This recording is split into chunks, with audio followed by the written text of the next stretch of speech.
सगळ्यांनाच खूप आवडतो आणि आपल्या महाराष्ट्रातील स्पेशल पदार्थ आहे। आपण काय बनवणार आहे ते पाहून घेऊया चला। त्यासाठी आपल्याला इथे मी अशी भरपूर अशी कोथिंबीर घेतलेली आहे, 2 गड्ड्या कोथिंबीर आहे।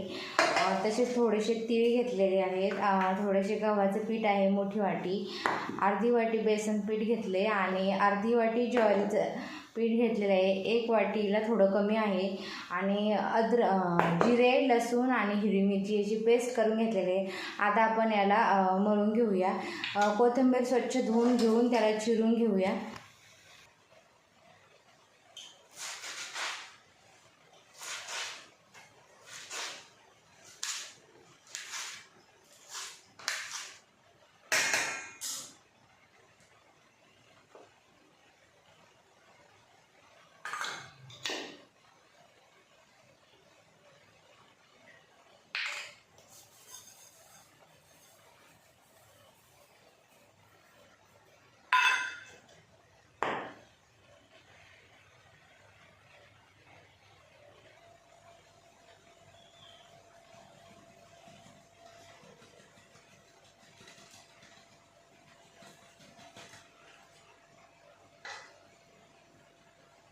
तुमच्या आवडीनुसार टाका तुम्ही पीठ, तुम्हाला कोणतं जास्त टाकायचं आहे।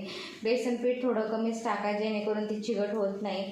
थोडं ज्वारीचं थोडं जास्त टाकलं तरी चालते। आणि आता आपण त्याला मळून घेऊया। थोडंसं चवीपुरतं मीठ टाकून घेऊया। मळायला पाणी अगदी थोडं थोडं टाका, कारण की कोथिंबीरला पाणी सुटतं, त्याच्यामुळे पाणी जास्त लागत नाही। पहा आपलं मळून झालेलं आहे। थोडासा तेलाचा हात लावून घ्यायचा जेणेकरून ते चिटकत नाही। आणि मी इकडं गॅसवर कढई गरम करायला ठेवली होती उकडण्यासाठी। आता आपण त्याच्यात लावून घेणार आहोत। मी त्याला अशी ताटलीमध्ये लावणार आहे, ताटलीला खाली सगळं तेल लावणार आहे।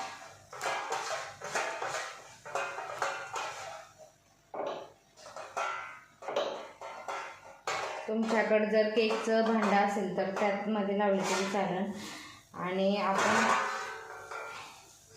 हे कसं थापून घेणार आहे।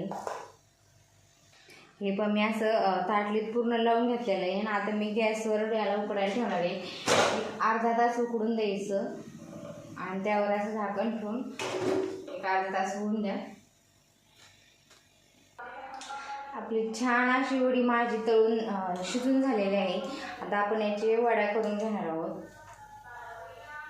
खूप सुंदर असं ढोकळा टाईप निघून येते। आता याची आपण वडी टाकणार आहे। छान अशा वड्या पडलेल्या आहेत पहा, खूप सुंदर। सगळ्या दाखवते तुम्हाला, खूप सुंदर अशी वडी पडलेली आहे, अजिबात तुटलेली नाही, चिकटलेली नाही। आता त्याला मी तळून घेणार आहे। आता मी वड्या तळून घेते, तोपर्यंत तुम्ही आपल्या चॅनलला सबस्क्राईब करा, लाईक करा, शेअर करा आणि कमेंटमध्ये सांगा माझी कोथिंबीर वडी कशी आहे ते कमेंट करून नक्की सांगा। ही आपली कोथिंबीर वडी तयार झालेली आहे।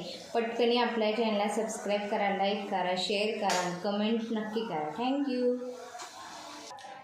कोथिंबीर वडी अशी कुरकुरीत अशी मस्त तयार झालेली आहे। चला पटपट सगळ्यांनी आपल्या चॅनलला सबस्क्राईब करा, लाईक करा, शेअर करा आणि कमेंट करा। थँक्यू।